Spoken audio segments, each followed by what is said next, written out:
아침의 달달한 쉼표 김하나의 생생라디오.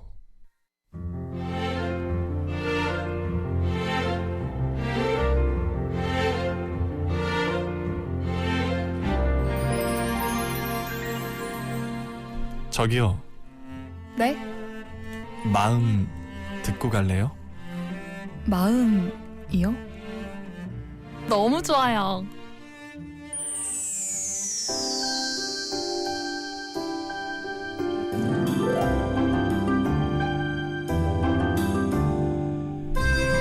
이고은 박사의 마음 라디오.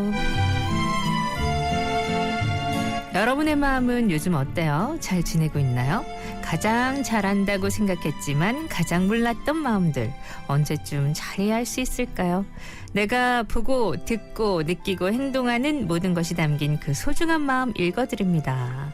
부산대학교 심리학과의 이고은 박사와 함께하죠. 어서 오세요. 네, 안녕하세요. 네, 오늘도 우리 마음 얘기 해볼 텐데 오늘은 어떤 이야기 할까요? 네, 오늘은 기쁨을 느끼는 우리 마음에 대한 이야기를 나눠보고 싶어서 준비했습니다. 오, 기쁨 자체에 대해서 네. 희노애락 중에 기쁨. 네. 인사이드 아웃의 기쁨이 생각나네. 맞아요. 그걸 떠올리시면 정말 이해하기 훨씬 더 쉬워지실 그래요? 텐데요. 네. 올 봄에는 아무래도 기쁜 일이 많아서 음. 많이 기뻐할 수 있었으면 하는 마음을 담아서 준비를 했습니다. 좋아요, 좋아요. 네. 그랬으면 좋겠네요. 그렇습니다. 이 기쁨의 사전적 정의를 먼저 살펴보면 욕구가 충족되었을 때의 흐뭇하고 흡족한 마음이나 느낌이라고 해요.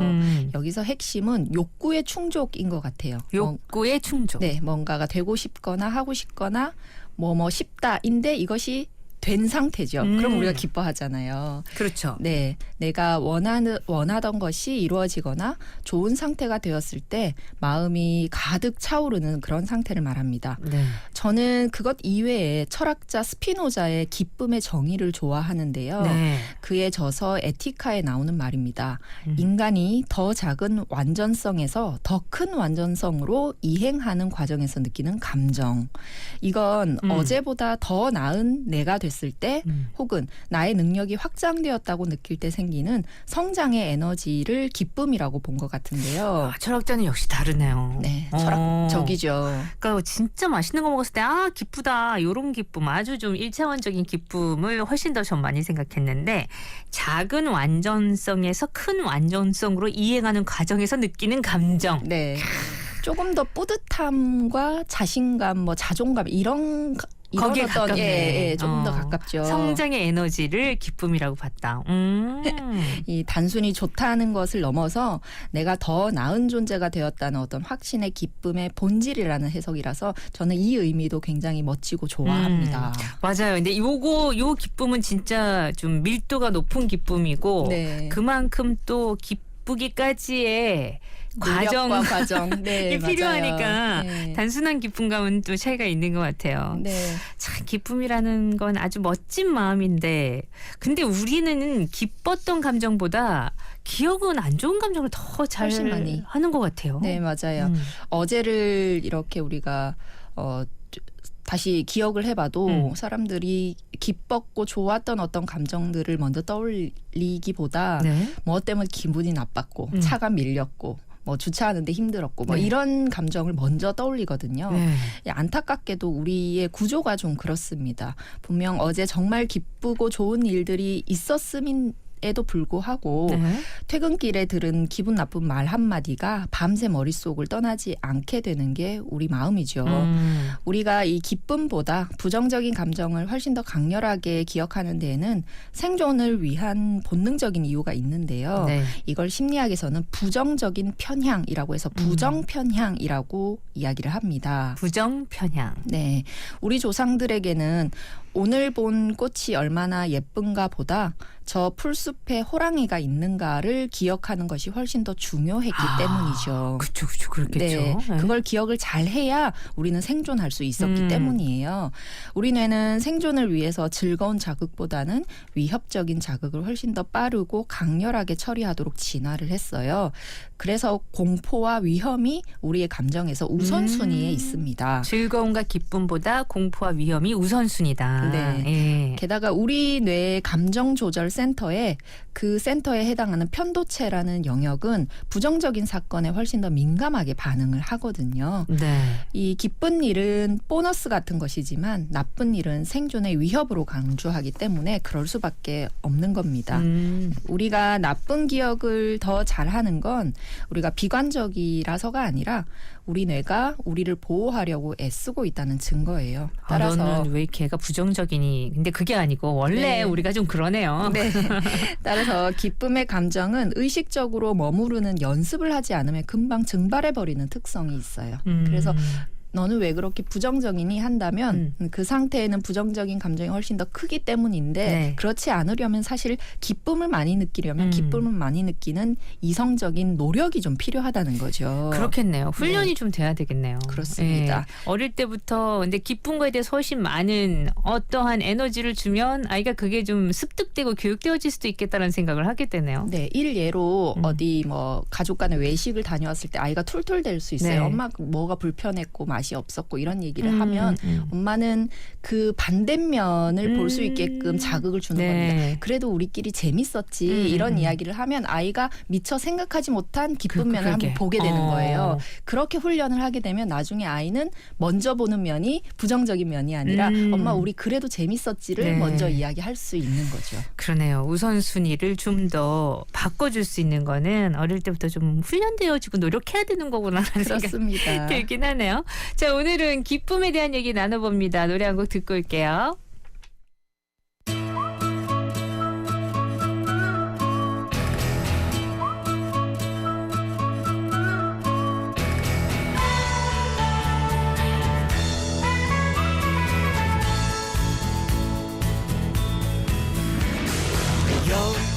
여름이 가버리면은 따뜻한 초록은 저물 거야. 서러운 마음은 어쩔 수 없지. 웃으며 안녕할래. 그래도 난 네 곁에서 함께 해줄게. 외롭진 않을 거야.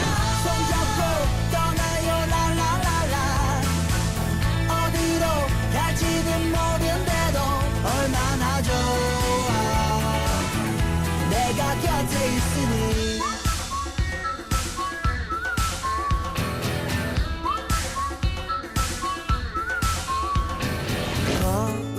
거울이 찾아오면은.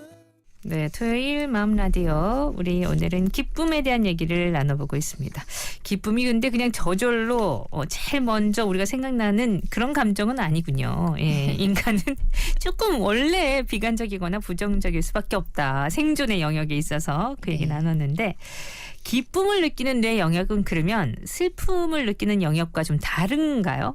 그럴 수 있습니다. 기쁨을 느낄 때 가장 활발해지는 곳은 우리 뇌의 깊숙한 곳에 있는 보상회로라는 곳인데요. 네. 이곳은 쾌락과 보상의 중심지라고 할 수 있습니다. 맛있는 것을 먹거나 칭찬을 들었을 때 여기서 도파민과 엔돌핀이라는 호르몬을 분비시키죠. 네. 우리가 잘 아는 도파민, 엔돌핀, 기쁨과 연결되어 있는 호르몬들이죠. 네.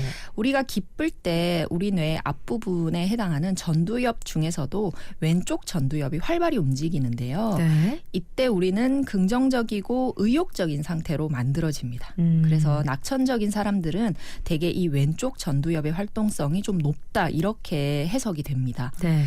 반면에 좀 슬프거나 울적하고 고통을 느낄 때는 다른 영역이 바빠지는데요. 앞서 말씀드린 그 편도체에서 이 바쁨을 담당하고 있어요. 우리 뇌의 위험 감지기라고 할 수 있는데요. 이 슬픔이나 공포 같은 부정적인 감정에 굉장히 예민하게 반응을 합니다. 게다가 우리가 슬픈 기분을 느낄 때 전대상회라는 곳이 활성화되는데요. 이곳은 재밌게도 우리가 몸이 아플 때 느끼는 통증을 처리하는 곳과 겹쳐져 있어서 우리가 마음이 아프다라는 말을 하잖아요. 네. 사실 이게 일리가 있는 표현인 거예요. 진짜 아픈 거예요. 예, 그런 표현이 되는 거고 이 전두엽은 기쁨과 반대로 오른쪽 전두엽이 활발해집니다. 네. 왼쪽은 웃는 것, 오른쪽은 우는 것 이렇게 되는 거죠. 이 오른쪽 전두엽이 활발해지면서 우리가 우울한 감정에 대해서 느끼게 되는 그런 원리가 움직이는 거죠. 두 감정의 이 반응이 다르기는 하지만 완전히 분리된 거다라고 볼 수는 없고요. 우리 뇌의 변형계라는 감정 시스템 안에서 서로 긴밀하게 연결되어 있어서 우리 감정은 기쁨과 슬픔이 완전 반대 방향에 있는 것 같지만 네. 또 구조상으로 보면 그렇지 않다라는 걸 알 수 있는 거죠. 연결되어 있다. 웃음이나 미소가 갖는 힘이 사실 좀 크잖아요. 그러니까 이제 웃으면 복이 온다고도 하고 행복해서 웃는 것이 아니라 웃으면 행복해진다는 말. 맞아요. 그 웃음 치료사 분들이 항상 하시는 말씀인 것 같던데 네. 이 말에도 다 일리가 있는 거죠. 이 재밌는 심리학 연구가 있습니다. 이 연구는 좀 놀라운데요.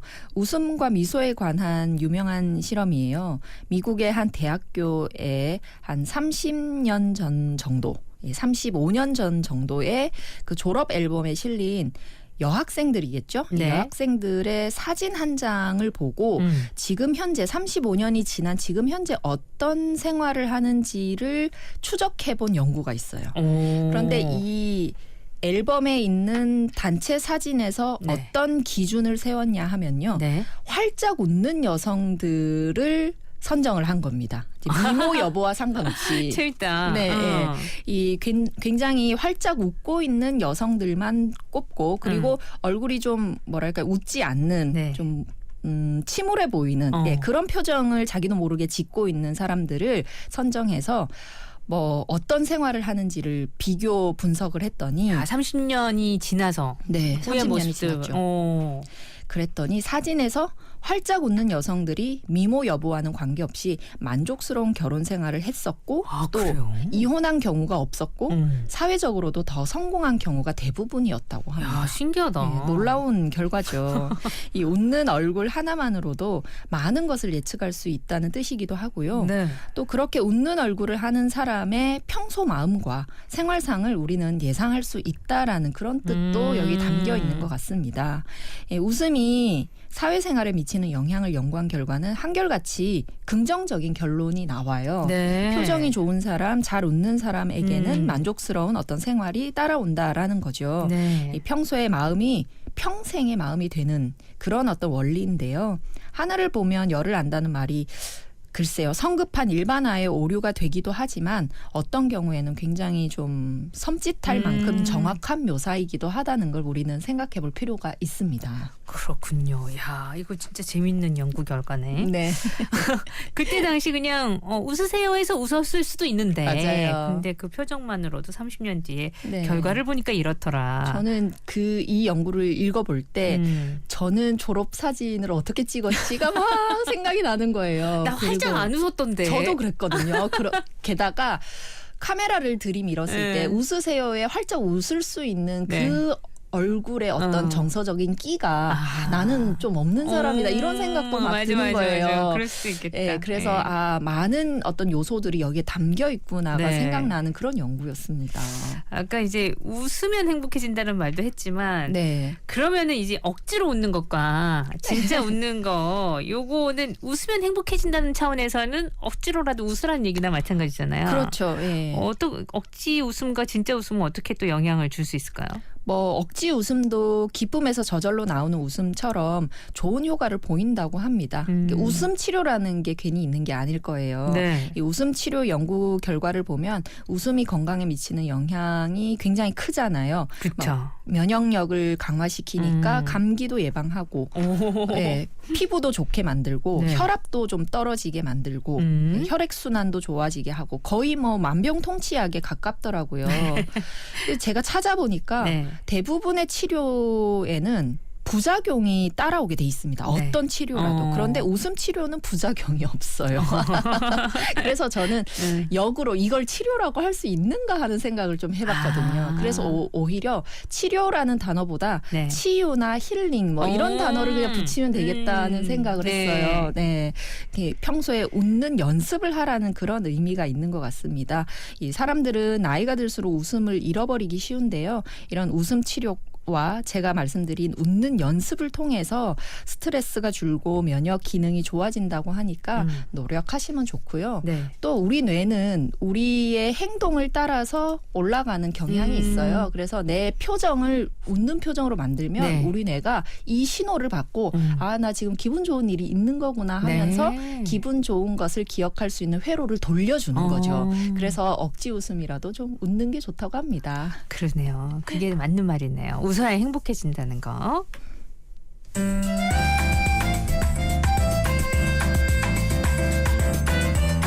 자, 그럼 이쯤에서 퀴즈 하나 부탁드려요, 선생님. 네, 오늘은 사자성어 퀴즈입니다.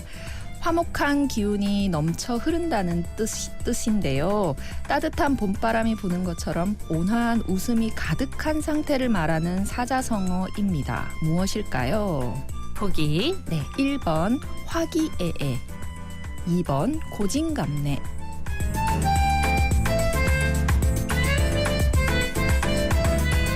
화목한 기운이 넘쳐 흐른다라는 뜻.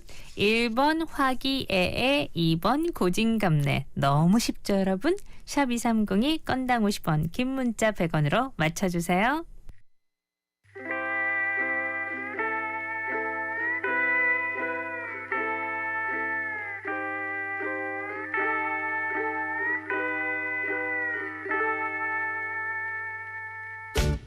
웃어요 조금만 더 크게 웃어봐요 칫솔에 샴푸를 바르고만 아침엔 웃어요 멍하니 생각에 잠겼다가 지하철 안내방송에 대답했을 때 이렇게 인생은 NG 모음의 연속 옆 사람들 표정은 시험 감독관 같은데 이렇게 세상이 모질게 몰아쳐도 10,000원짜리 속에서 그분은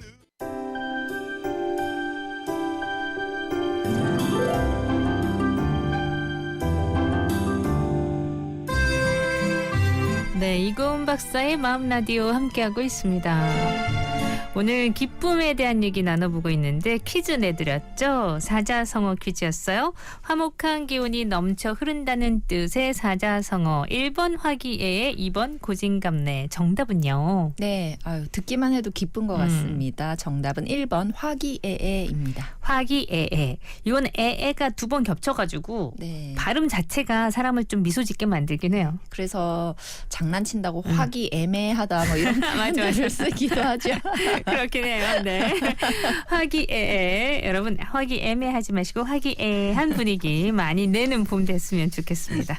오늘 기쁨 얘기하면서 그 웃음, 기쁨에서는 웃음을 빼놓을 수가 없고 네. 근데 그 웃음이 억지로라도 웃는 것이 우리 뇌에게는 많은 좋은 작용을 한다라는 말씀하셨는데 네. 그러면 슬프고 힘들더라도 진짜 억지 웃음이라도 노력을 해야 되겠다 네. 하는 생각이 들어요. 네, 재밌는 연구가 있는데요. 네. 실험실에서 얼굴 근육에 전극을 연결을 해서 억지로 미소 짓는 근육을 자극을 해봤어요. 네. 그랬더니 사람들이 실제로 기분이 좋아지는. 아 진짜요? 네, 너무 웃겨요. 와. 기분이 좋아지는 결과를 얻었습니다. 진짜로 기분이 좋아지더라. 네. 입꼬리가 올라가니까. 그렇죠. 네. 이 전기 자극이 진짜 편안한 건 아니거든요. 저도 해봤지만 이런 자극이나 뭐 두뇌 자극이나 이런 걸 연구하는 사람들이 피험자가 될 수밖에 없어서 네. 많은 걸 경험해봤는데 이거 좀 불편해요. 근데 그럼에도 불구하고 이런 결과가 나왔다는 건 진짜 이게 자극이 된다는 뜻이거든요. 이 미소의 근육을 자극받은 사람은 슬픈 표정 근육을 자극받은 사람보다 행복했던 어떤 기억을 훨씬 더 잘 떠올렸고요. 네. 같은 텍스트를 읽어도 훨씬 재미있게 해석을 했다고 합니다. 오. 또 굳이 미소 근육을 강제로 자극하지 않더라도 거울을 보면서 웃는 표정을 지어도 즐거워지는데요. 게다가 해보면 아시지만 웃음은 전염이 되게 강하잖아요. 맞아요. 예, 주변에서 웃고 있으면 뭔지도 모르면서 웃으면서 다가오잖아요. 따라 특히나 애들 웃는 소리 들으면 그냥 네. 저절로 따라 웃게 되죠. 맞아요. 예. 저도 막 웃으면서 뭔데 나도 알려줘. 그러는데요. 이게 안면 피드백 가설이라고 많은 분들께서는 이제 아실 겁니다. 안면 피드백 가설은 정서적 얼굴 표출이 그것이 나타내는 정서 경험을 유발할 수 있다는 가설이에요. 네. 사람들을 두 그룹으로 나누어서 똑같은 영상을 보여주는데 한 그룹의 사람들에게는 연필을 입술로 물고 감상하라고 주문했고요. 네. 다른 그룹의 사람들에게는 앞니를 이용해서 물고 감상을 하라고 합니다. 이 앞니를 이용해서 연필을 물게 하면 미소의 특징인 양옆에 입꼬리가 올라가게 되고 네. 이 입술로 연필을 물게 되면 뚜한 표정을 짓게 되거든요. 그랬더니 같은 영상임에도 얼굴에 미소를 띠고 영상을 본 사람들이 이 영상에 대한 흥미 점수를 훨씬 더 높게 주는 결과를 보였다고 합니다. 신기하긴 하네요, 진짜. 네. 어떻게 그렇게 달라지지? 이 라디오를 들으실 때도요. 네. 양쪽 입꼬리를 살짝 올리고 듣고 계시면 네. 듣고 나서 아 진짜 재밌었다 이렇게 인식하실 수 있을 겁니다. 맞아요. 근데 우리도 얘기를 라디오라서 얼굴은 보실 수가 없지만 우리가 웃고 얘기하는지 아니면 뚱하고 얘기하는지는 이 소리에서 차이가 네, 나잖아요. 금방 아시죠. 네. 맞아요. 그래서 내레이션을 하거나 이 진행을 할 때도 그래서 늘 웃고 있어야 된다라고 우리도 얘기를 하거든요. 네. 예.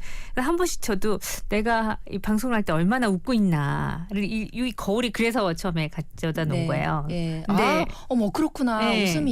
웃음이 있는 게 아니라 거울이 있네요. 한번 궁금했어요. 네. 어느 정도 웃고서 하는 건지. 근데 네. 보니까 방송을 할 땐 진짜 계속 웃고 있는 거예요. 그러니까 평상시엔 또 잘 모르겠지만 이 방송을 하는 내내는 여러분들과 호흡을 맞출 때 웃으면서 얘기를 와. 하고 즐겁게 얘기를 하고 있는 거구나. 멋있다. 그래서 갖다 놔 보니까 그래가지고 평상시에도 계속 그러면 좋겠죠. 그러면 네. 훨씬. 근데 이게 정말로 네. 말씀하신 것처럼 피드백과 노력이 필요한 게 저는 제가 강의할 때 제 얼굴이 어떤지 몰랐거든요. 근데 영상 촬영에 인터뷰가 네. 있어서 몇 번을 촬영하고 그 영상을 봤더니 제가 너무 심각한 표정으로 말을 하더라고요. 그래서 그 이후부터는 의식을 하게 네. 되기 시작했던 것 같아요. 그렇죠, 그렇죠. 네, 어색하지만 학생들 앞에서 조금 웃으면서 하려고 노력을 합니다. 맞아요. 그게 필요하더라고요. 네, 네. 내가 지금 어떻게 하고 있는지 나는 못 보고 모르잖아요. 있었는데 네, 맞아요. 내가 말을 하고 있을 때 이렇게 하고 있었구나라는 게 좀 이렇게 거울 보니까 알 수 있어가지고 저 거울이 그 기능이었군요. 제일 야. 처음에 갖다 놓을 땐 그랬어요. 잘 웃고 있네. 그래서 잘 웃고 있구나. 멋있다. 역시. 근데 말이죠. 네. 우리가 슬픔이 지나치면 우울증이 올 수 있다 그러잖아요. 네. 근데 기쁨도 너무 그 똑같은 일에 너무 과하게 기뻐하는 사람이 맞아요, 있고, 맞아요. 그죠? 네. 네. 기쁨도 그런 경우가 있지 않을까 하는 생각을 반면에 또 해보는데. 네, 모든 감정은요 너무 많아도 문제가 되고 너무 없어도 문제가 되는 건 맞습니다. 예, 즐거움도 사실 우리가 느끼는 감정이잖아요. 네. 이것도 마찬가지인데요. 비정상적으로 너무 많이 들뜨고 많이 기뻐하면 이건 조증으로 발전할 수 있는 경향이죠. 네. 조증이라는 건 기분이 비정상적으로 들떠서 병적일 정도로 행복감에 심취해 있는 상태를 말하고요. 네. 이 조증이 있는 사람은 언젠가는 우울증에 빠지게 되는 그런 어떤 증상이 있습니다. 오히려. 네. 네. 그래서 조증은요, 우울증이 같이 반복되는 조울병의 일종으로 분류를 해요. 조울병 중에 조증이 조금 강한 사람 네, 이렇게 본다는 거죠. 네. 이 조증 상태에 빠지면 말이 많아지고 생각이 너무 빨리 진행돼서요. 한 주제에서 다른 주제로 생각이 신속하게 바뀌고 아이디어나 상상력이 매우 풍부해집니다. 네. 아마 기억하실 텐데 제가 3부에서 말씀드린 것처럼 우리 뇌에 슬픔과 기쁨이 양극단에 있는 것이 아니라 연결되어 있다고 말씀드렸잖아요. 왼쪽 오른쪽. 네, 그래서 연결돼서. 조증이 있는 사람은 언젠가는 우울증에 빠지기 쉽다는 거죠. 네. 이 조증 상태이면 무엇이든 굉장한 일을 이룰 것 같은 의욕에 차 있어서 심장 박동도 되게 빨리 뛰고 있고 목표 지향적인 활동이 증가해서 여러 사업 계획을 세우고 돈을 펑펑 쓰고 다른 사람들에게 돈을 막 빌리는 그런 비정상적인 행동을 하게 되거든요. 네. 이런 상태에서 자기 인생에 대한 만족도를 조사해 보면 이분들은 120점, 130점 이런 식으로 너무 응답을 해요. 행복해. 네네네. 뭐가 부족해 이런 식의 음. 심취한 상태를 보인다는 거예요. 네. 그런데 이 조증의 경우는 차분하게 앉아 있거나 한 가지 일을 오랫동안 집중해서 할 수 없기 때문에 실질적으로 일을 해낸다고 보기는 어려운 상태입니다. 네. 아, 그래서 너무 들떠 있어서. 그럼요. 네. 실제로 우리가 어떤 일을 성취해 내려면 기쁜 정서만으로 안 되잖아요. 하면서 그쵸. 얼마나 힘들어요. 어렵죠. 그런데 그 상태가 오기 전에 어떤 그런 모습이기 때문에 실질적으로 일을 해낸다고 보기는 어렵고요. 이 조증 상태의 과도한 행복감은 시간이 지날수록 과민한 기분으로 변해간다고 해요. 그래서 자신이 세운 계획이 방해받으면 이걸 참지 못하고 느닷없이 화를 내고 난폭한 행동을 하기도 하고요. 환각이나 망상과 같은 정신병적인 어떤 증상이 나타나기도 해서 결국 일상적인 생활이 불가능해진다고 합니다. 그러니까 감정이 확실히 뭐든 적당해야 된다. 그죠? 네. 무조건 기쁘기만 한 것도 뭔가 좀 이상한 거네요. 네. 이 긍정적인 감정과 부정적인 감정을 하루에 한 3대1 정도의 비율로 느끼면 건강하고 행복한 상태라고 할 수 있습니다. 무조건 기쁨만 느끼는 것도 그리고 부정적인 감정이 너무 많은 것도 모두 문제가 될 수 있다는 것을 잘 기억하시고요. 감정이 보내주는 신호에 마음을 기울여 보는 것이 중요하다고 말씀드리고 싶어요. 예, 슬프다면 슬픈 이유가 있을 거 아니에요. 네. 그럼 그 이유를 한번 차분히 살펴보시고 기쁘면 또 기쁜 이유가 있을 거 아니에요. 내가 네. 새로운 사람을 만났다거나 아니면 어떤 뭐 좋아하는 것을 이뤘다거나 이런 이유들이 있거든요. 그걸 우리 뇌의 앞부분에 해당하는 전전두엽이 이유를 살필 수 있도록 더듬어 보는 예, 그런 어떤 활동이 우리의 정신 건강에 아주 좋은 하나의 방법이다. 이렇게 말씀드리고 싶습니다. 네. 화가 날 때 내 화가 어디서 나오는 건가 한번 살펴봐야 된다. 이런 얘기 많이 하듯이 네. 다른 즐거운 감정도 기쁨도 이 기쁨은 어디서 오는 것인가 살펴보는 게 필요하다. 네, 감정에 네. 이름을 붙이는 활동은 굉장히 중요해요. 아. 아이들에게 네.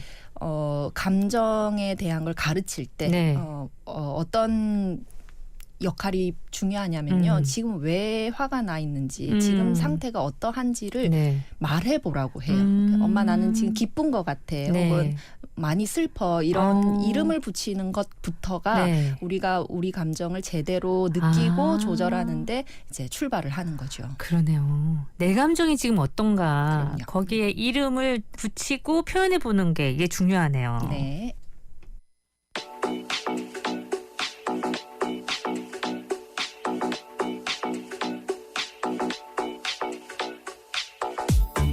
When we only cared about the fall, there was no way to know that we would get here now.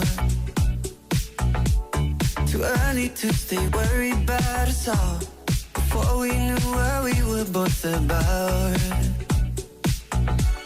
And now we're stuck in holding, everything is frozen, we're faking safe and sound. Man, I can't keep picking up each time you call. If everything I say just is down. You're all that I want, you're all that I need. And if it hurts me, I don't want it. You're all that I want, you're all that I need. And if it hurts me, I don't want it. I'm learning, baby, if we keep on burning, no, I can't leave you. The world will keep.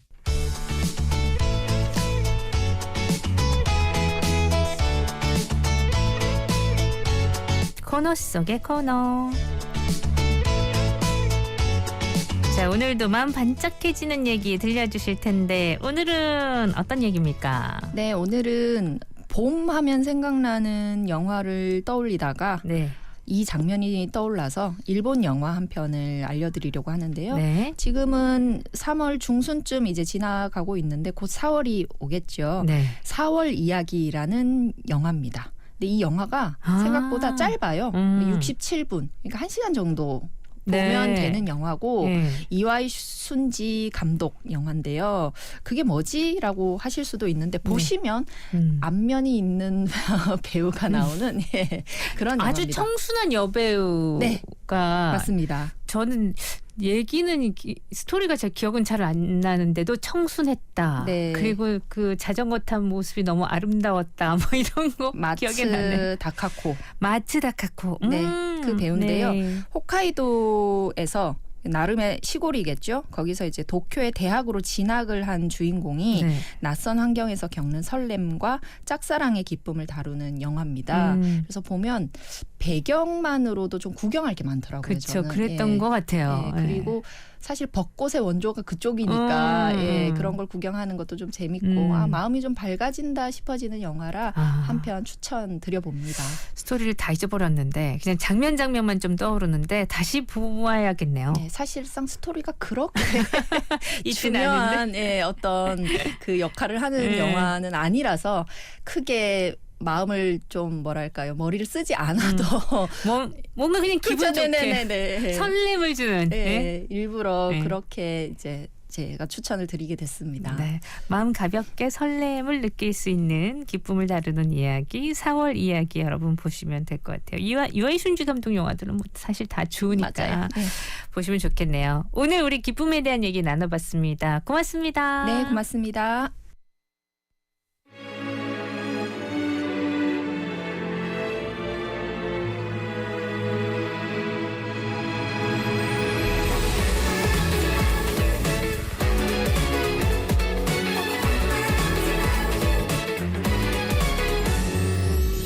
언제인지 모르던 오래전 얘기 소녀는 아무 말도 할 수 없었대 시간이 흐르고 또 계절이 가도 그래서 난 그만 어떻게든 숨겼대 행복해 보여 그 모습조차 미워질 만큼 점점 커져가는 마음 전하지 못할 비밀이 됐대요 봄의 나라에 사는 그 소녀는 허름 나라에 멋진 소년을 보았죠 네, 함께했던 생생라디오 여기서 인사드립니다.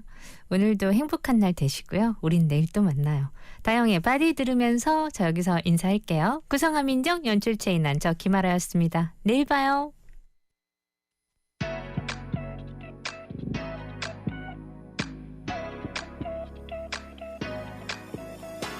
Give me love and I'ma give it right back. Who knew Cupid could shoot me like that? I'm going stupid cause I want it so bad, so bad. Mona Lisa, we're looking like art. Just one touch and now I'm living on Mars. Got me dizzy when I'm finding your arms, your arms.